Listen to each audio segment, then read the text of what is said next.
Hello, this is Tom Luque, and I want to have a demonstration of how to get an accurate side view measurement of how deep this cut is.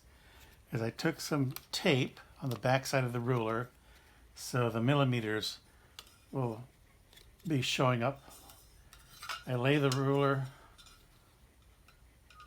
across the lips of the track, press down, fold back on it, and then I can take a frontal view to get the measurements of little cuts and feed slot cut length, and this one happens to have a little recess cut in it, and then take a 90-degree view of the slot, and this way I can get an accurate measurement if you put the lens right the same angle, about 1 to 2 feet away.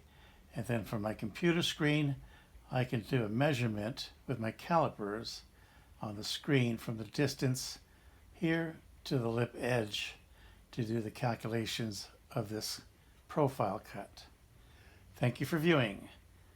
Better measurements for mastgates.com.